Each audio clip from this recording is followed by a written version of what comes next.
generous support here of your guys. All right, let's throw running backs out there.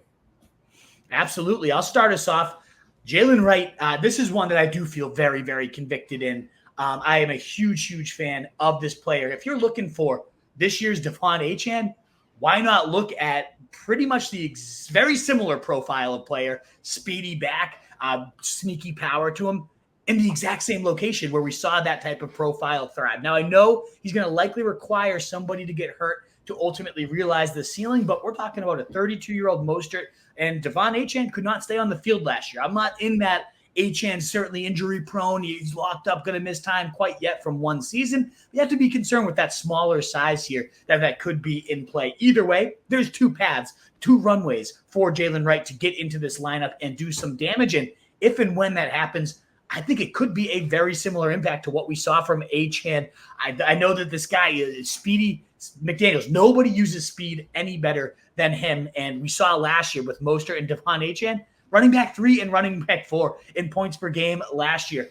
Right? Talking about speed, 4.38 40, 98th percentile, 9.82 RAS score, ranks 37th of 1,903 running backs all time. 99th percentile in that sense too. And you look at the 40-yard dash. I forget who did this, but they timed out Devon Achane's first 5 yards and also Jaylen Wright's. And Wright had more get up. Now he's a little bit bigger, so ultimately Achane beat him with a faster time. But in terms of just like raw acceleration, Wright actually got to his speed faster than Devon Achane. Like, that's just how crazy this guy's speed is. When he finds a crease just like Devon Achane, he is absolutely gone, which is perfect in a McDaniel scheme that gives you space better than any others, whether that is the wide zone scheme attack, whether that is as a pass catcher in the screen game.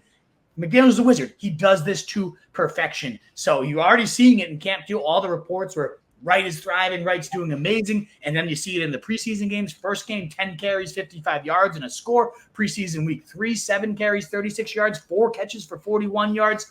He is just the single highest upside handcuff in fantasy.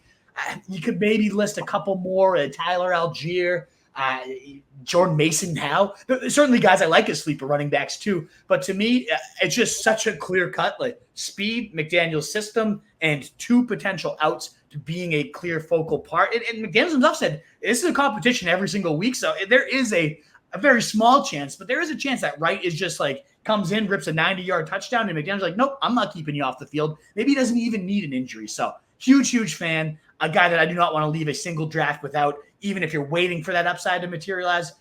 Of all the, like, there's so many good handcuffs. I don't think anyone has a ceiling quite as high, though, if it plays out the right way, as Jaylen Wright myself. So Jaylen Wright was also my pre-podcast pick. Just so you know, those were the only 2 we had together. It's not like I'm piggybacking on you every time. But my logic was similar, which was just like, I love the Miami running back spot. Mostert definitely has an injury history. I mean, I know he was great last year. And, I know you said you're not paranoid about Achane getting hurt or whatever, but I'm apprehensive. I'm nervous. I know you like to shoot for the stars. And man, shooting for the stars with that guy is where it's at. But if you told me he was going to miss half a season, I wouldn't be just crazy shocked either. Also, Mike if McDaniel, he misses half a season, truth, Jaylen Wright's going to win leagues. Like, there's literally doubt in my mind. I agree with you. And also, you talked about Mike McDaniel being like a wizard or whatever. I'll tell you what he is. He's a pimp. Have you seen that guy this year? Those new pictures? Yeah. Oh, baby, yeah. Yeah. I mean, come on. And the Dolphins, just right there, that's probably worth a couple fantasy points a game. Easily. I also, you didn't mention Mike McDaniel, the quotes he's recently been saying, like talking about we'll basically use as many running backs as we see fit, and we'll get whoever on the field is gonna make us win. And he like there's some standalone value there, and I mean, it's probably not enough to really hit your roster if all 3 of these guys are rotating in and out. But and the other one there is if there's a situation where Mostert's the one who goes down, and I mean, we know the injury plagued career that Mostert has been through. I mean, he had I don't remember if he had an IR stint last year, but he missed a good number of games. He missed a chunk. And if it's Achane and Wright on the field, I mean, Wright's 210 pounds. He's got 35 pounds on Achane. He's going to be the one getting the goal line looks. So that's just another just big positive thing for Wright in terms of his path to to returning massive value if and when someone gets hurt. So yeah, I have a bunch of this guy in drafts. We were grabbing him since the early preseason, or before the preseason rather, and we've seen him come up throughout the preseason. So it's exciting that we've got this guy, and he is going to hopefully win some leagues this year. Yeah. I think we're all in agreement. Love it. All right, who you got, Mo? So my first one is Jaleel McLaughlin. This is another one who has been a pretty popular sleeper pick throughout the offseason. I mean, maybe it's popular to me just because we've been in the nitty-gritty drafting best ball for months now. But if Jaleel McLaughlin's name is not on your radar, he should be now. Samaje Perine was just cut by the Denver Broncos, and we had been speculating this for a long time, but this all but locks in Jaleel McLaughlin to be the primary receiving back for Sean Payton's offense. And you heard, if you listen to our best ball shows, you've heard us spout off about the value of Sean Payton's running backs for fantasy at length. We've talked about it week in and week out, month and a half, last 2 months. But Sean Payton absolutely feeds his running backs in the passing game, and that's exactly what Jaleel McLaughlin is going to be doing for this offense. He's going to be passing catches. So Sean Payton has been a head coach for 17 seasons in the NFL, and in 12 of those seasons, his running back room has ranked top 2 in fantasy points scored. So just cumulative between all the running backs, fantasy point scoring, and that's because he uses them just ridiculously in the passing game. This stats courtesy of JJ Zacharyson, just a crazy find from him. Since 2011, of the top 17 seasons in terms of running back target share, Sean Payton offenses account for 8 of them. So he is just absolutely peppering his running backs in the passing game. Last year, the Denver Broncos ranked first in running back target share. So we've seen that this hasn't changed in his move from New Orleans to Denver. And I expect this to keep up in 2024 with Jaleel McLaughlin being that primary pass catching back. He was used in a limited capacity last year, but he surely produced when he was given the opportunity. So the sample size was small, but so we can't look into it too heavily. We know the guys' efficiencies regress as their sample size increases. But last season, among running backs with at least 25 targets, Jaleel McLaughlin ranked first in targets per route run and third in yards per route run. And then as a rusher, he wasn't too shabby either. Among running backs with at least 70 carries, he ranked fourth in missed tackles forced per attempt, 13th in explosive rush rate, third in yards after contact per attempt, and second in yards per carry.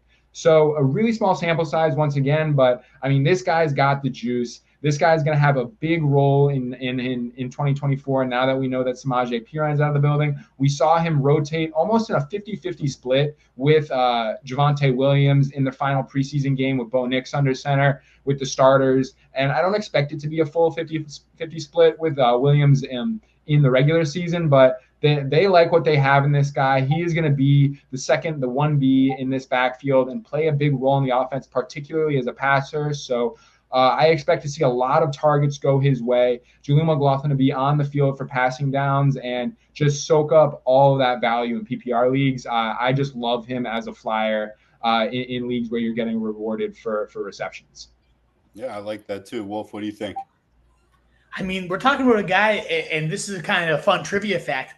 The all-time NCAA all-division career rushing yardage leader had a career 8,166 rush yards over his time, multiple 2,000 rushing yard seasons. And I know that doesn't necessarily play into the argument of how good he's going to be as a pass catcher, which I fully buy. The Sean Payton narrative is great, but it's not like this guy can't run the ball.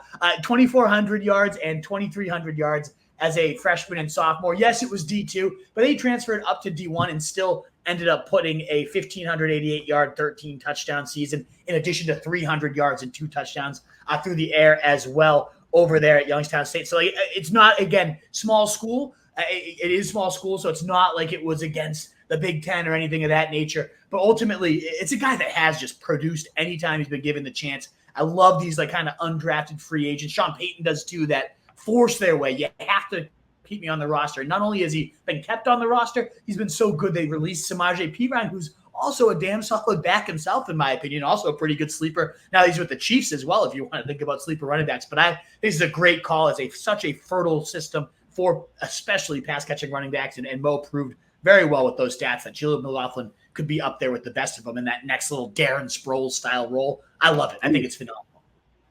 I may or may not have drafted Darren Sproles on multiple occasions in my fantasy career. So that comp is something I love. Yeah, he was a lot of fun. All right, we're gonna get into wide receiver. You'd love Jaleel McLaughlin then too, Truth, because he's like he is that smaller size guy, but sneaky power to him. Like if they just hand it off at the goal line, he's sneaky, can just pound right in, get like hides behind his blockers. There's a lot of Sproles to not quite as explosive, I would say, Jaleel McLaughlin, but similar receiving talent, similar way of getting behind his blockers.